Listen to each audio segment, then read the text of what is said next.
They are making a difference on 938 Live. It's a program that nurtures a multinational network of social entrepreneurs where the power of ideas, know-how, and resources can be harnessed. We're talking about the Singapore International Foundation's Young Social Entrepreneurs Program, which groomed some very interesting ideas this year. And I'll be taking a look at 3 of them on They Are Making a Difference over the next 3 days. We start with Learning Cube, which is a tuition agency that matches disabled tutors with students. I asked Bryan, one of the founders of Learning Cube, what spurred him to set this up. One of my team members is Philip. He's actually disabled. One fine day, I was talking to him, and he said that he's actually teaching Chinese tuition to primary school and secondary school kids. So I just thought that why not just do a social enterprise to actually help tutors with disabilities. Because I mean that for tutors with disabilities, if they can also deliver the same amount of results to the children, as I might say, then they're actually just as normal as every other tutors that are available in the market. Did you find any resistance from the parents who were hiring you? This is still in the start of the YSE competition, so I have not officially set up the website yet or set up the company yet. But so far, by the parents that I speak to, for parents that have students with disabilities, they are actually very open to the idea. I like to say that just imagine that a deaf tutor actually teaching a deaf student.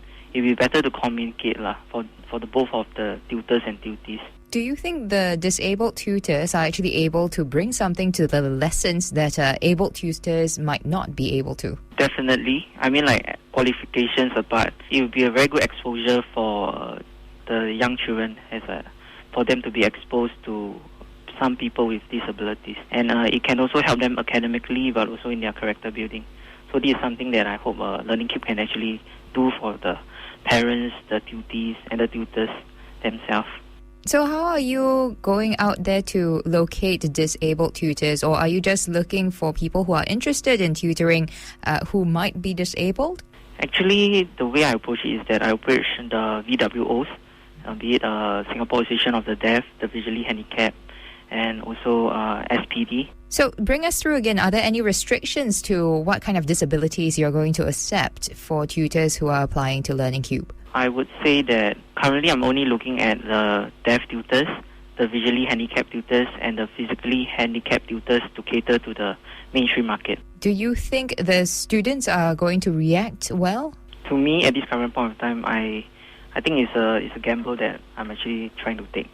Because, for tuition, you can't really say that if a tutor is good, because every tutor has their own teaching methods and stuff. But for a start, this is an idea that I'm trying to put across. Do you provide any extra training, for example, to the tutors who are disabled? I'm not currently providing any training for them because I believe they are good in their own areas. That's why they actually are willing to give tuition.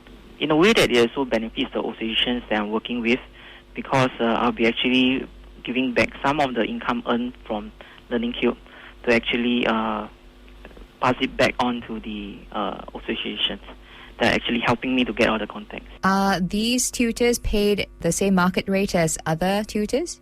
Yes, I definitely want that to happen because previously when Philip, prior to joining this competition, he thought that because of his disability and stuff, he felt inferior in a way, so he charged lower as compared to market rate. But after this whole YSE competition, the media exposure and stuff, it really gave him the confidence to actually so-called raise his tuition fees for his current group of students that he's teaching, and I think that also benefited him in a way. So I just hope that Learning Cube will be able to replicate such tutors in the future. Talk us through your relationship with Philip. He was your inspiration for this whole operation in the first place. How else does he motivate you? Actually, I would say that he was tutoring, and no doubt a part of the idea came from him. But actually, when I look at people with disabilities in the recent news, such as Dr. Yoseling and stuff like that, they actually show me that people with disabilities do have so much to offer to the people around them.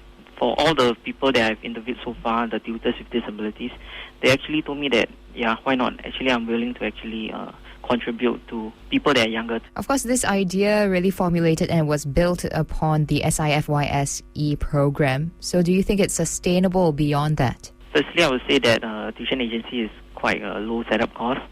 So I do believe that it's going to be sustainable even after this whole competition. Lastly, Bryan, who has made a difference to you? I would say that Dr. Yoseling made a difference towards me because I actually interviewed her for my idea, and she was actually very open to this idea because when she was young, she was actually giving tuition, but she also encountered a lot of problems that Philips faced, such as the lack of access to more students and also getting students with the same disability to be teaching them. So I do feel that, yes, she is my inspiration. Yeah. And that was Bryan Neo from Learning Cube from this year's Singapore International Foundation's Young Social Entrepreneurs Program. We'll be looking at 2 more social enterprises from the program over the next 2 days on They Are Making a Difference. Thank you for listening. I'm Daphne Lim. They are making a difference on 938 Live.